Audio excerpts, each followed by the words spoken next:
जो है ये होम ऑफिस में या अदालतों में या और सरकारी इदारों में इसका कोई गुडविल भी है? कोई इसका नाम सुन के कुछ लोगों पे कुछ सरकारी अदारों में कुछ असर पड़ता है कि ये वाकई कोई इसका कोई गुड नेम है उधर?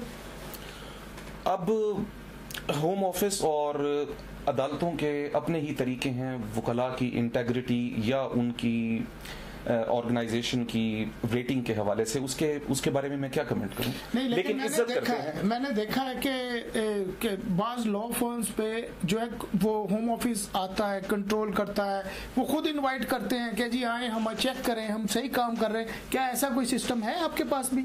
रेगुलेटेड है एसआरए से, और एसआरए लॉ सोसाइटी जो है वो अपने उनका ना सिर्फ एसआरए से हम रजिस्टर्ड हैं, हम लीगल एड एजेंसी खुद ज़ाहिर यूनाइटेड किंगडम जब पब्लिक मनी की बात होती है तो ये बहुत केयरफुल है कि अवाम का पैसा सही जगह पे लग रहा है कि नहीं लग रहा। तो लीगल एड इसलिए ही दी जाती है कि आप अवाम का पैसा सही जगह पे लगा रहे हैं। उनके मुसलसल विजिट्स होते हैं, उनके ऑडिट्स होते हैं ऑर्गेनाइजेशंस के, लीगल एजेंसी के, क्योंकि लोगों का हमें गवर्नमेंट दे रही है पैसे।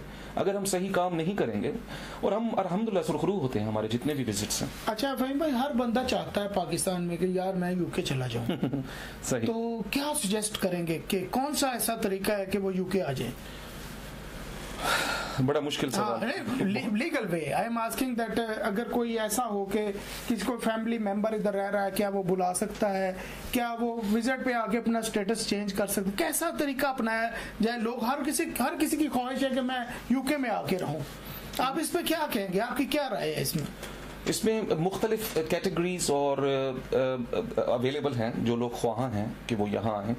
अब जैसे स्टूडेंट की कैटेगरी है, वो बड़ी शानदार कैटेगरी है। अगर आपके पास पैसे हैं, आपके पास आप एलिजिबल हैं, आप अपनी कॉस्ट उठा सकते हैं और आपको वाकई पढ़ने का शौक है, आप जेन्युइन स्टूडेंट हैं, तो ये वेलकम करते हैं। फैमिली विजिट्स होते हैं, विजिट आप कर सकते हैं, इन्वेस्टमेंट आप कर सकते हैं, शादी कर सकते हैं आप यहाँ, बल्कि शादी करके आ जाए, मेरा ख्याल है ज्यादा आसान है। तो रिश्ता सर्विस भी है एशवुड के पास क्या? रिश्ता, हाँ जी बिल्कुल रिश्ता सर्विस है, बल्कि हम उसमें एक्सपर्ट हैं। हमारी उसमें खास स्पेशलिटी है स्पाउस वीजे के हवाले से। सेकंड मैरिज भी कोई हो सकती है? कोई ऐसा भी कोई है? सेकंड मैरिज वाला जो है वो इसको डिस्करेज करता है यहाँ का निज़ाम। अच्छा। और उसकी बहुत सारी वजह हैं और सही वजह हैं। तो हमारी एक्सपर्टीज है एज स्पाउस की। लोग ये समझते हैं कि सिर्फ अमीर शादी कर सकता है और वही बुला सकता है, ऐसा कुछ नहीं है। आपने दिखाना है होम ऑफिस को। अब हमारे पास एशवुड में एक क्लाइंट है जिनके पास लाखों की सेविंग्स हैं, लेकिन वो 2-3 साल से बुला नहीं पा रहे, 5 साल से, और बहुत ख्वारी हो रही है।